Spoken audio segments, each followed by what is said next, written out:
नमस्ते, हमेशा खुश रहो बिटिया. Today, my name is JVN Manisha Singh, teaching you drying and dehydration. Then, what is dehydration? Dehydration means to get rid of all the water in a given compound by a controlled method of removing moisture. That is, control temperature and humidity, commonly using in sophisticated equipment. Whereas drying process requires simple method of moisture removal like sun drying. There is no need of any sophisticated equipment, and there is a hard and fast rule to remove the all moisture content from the water, all the free water. Then drying is new again, one of the oldest methods of preserving food, alternative to canning and freezing. That is a preserving food, simple, safe, and easy to learn. No refrigeration needed, and takes little space. That means storage space is very less. How drying preserves? Drying basically removes moisture from food, so bacteria, yeast, and molds can't grow and spoil food. Slows down action of enzymes but does not inactivate them.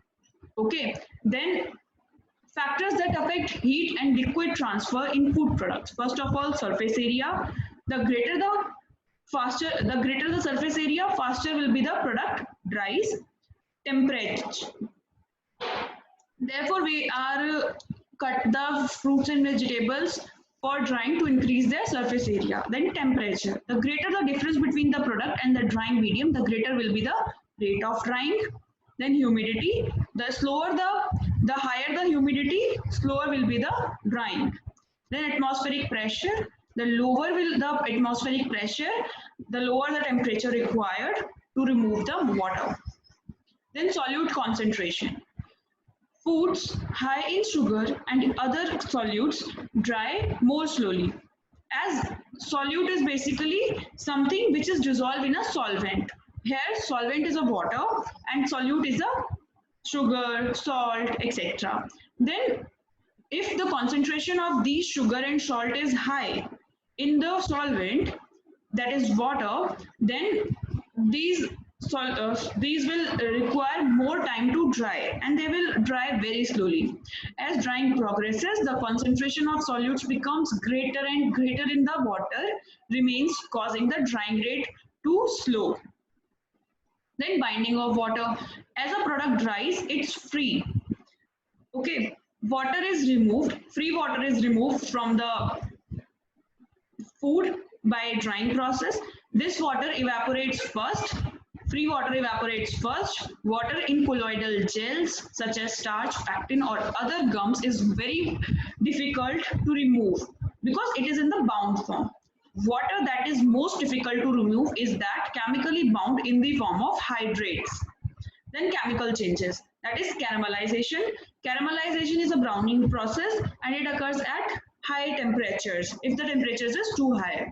Then enzymatic browning caused by the enzymes and prevented by inactivating the enzymes before drying. Then non-enzymatic browning, that is controlled by drying the foods rapidly.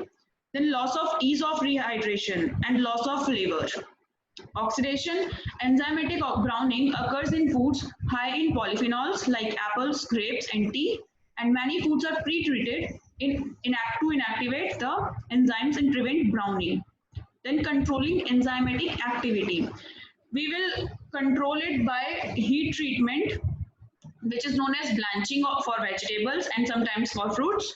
Then sulfuring, fruits exposed to the fumes from burning sulfur and sulfur combines with the oxygen and forms sulfur dioxide. Here advantage of this sulfuring is that shortens the dry time, repel insect, fumes, inhibit mold growth. Then sulfiting, food soaked in a sodium bisulfite solution and drained and dehydrated. There is a disadvantage is that increased drying time by 15 to 20% and food allergies to the chemical. Okay, then osmotic dehydration, fresh material soaked in heavy, that is a thick liquid sugar solution and a strong salt solution, and then material is sun or solar dried. That is protective effect on color, flavor and texture. High quality of the product is obtained and little use of sulfur dioxide to preserve the color and all. Then packaging requirements for dehydrated foods. First of all, it protects against the moisture absorption. As dehydrated foods are hygroscopic, they have a tendency to absorb moisture, and that therefore it is important to use that packaging material which protects moisture absorption and prevent transmission of water vapor. Then physical protection is prevents crushing, as their texture is very fragile. The food's texture is very fragile and it will cracks if we put some force on it. Then freeze-dried foods, porous structures with spaces easily crushed. Then protection from oxygen and light, that is photo-oxidation. This is the flow sheet for drying or dehydration of fruits and vegetables. For example, first of all, if we are taking apples, then apples, they are mature and free from any insect and diseases, and they do not have any bruises, etc. Then these apples were washed and then peeled, and then preparation as given in the table for individual fruit or vegetable. That is like for apples, it is peeled and then cut into the small slices. Then they will blanch. Blanching time for each and every fruit is different, or fruit and vegetable is different. That is maybe for 2 to 3 minutes, and then dip in a boiling water for 2 to 3 minutes, and then immediately dipped in a cold or chilled water, then spreading on a flat wooden trays, then sulfuring. Usually 1.8 to 3.6 per tons of fruits is done for sulfuring.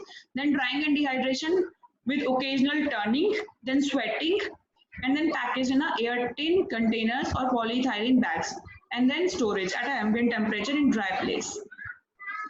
Hope you all are satisfied with this session. This session is powered by Digital Version 2.0, Jyoti Vidyapeeth Women's University, Jaipur. If you have any query, please mention it in a comment box. Thank you so much.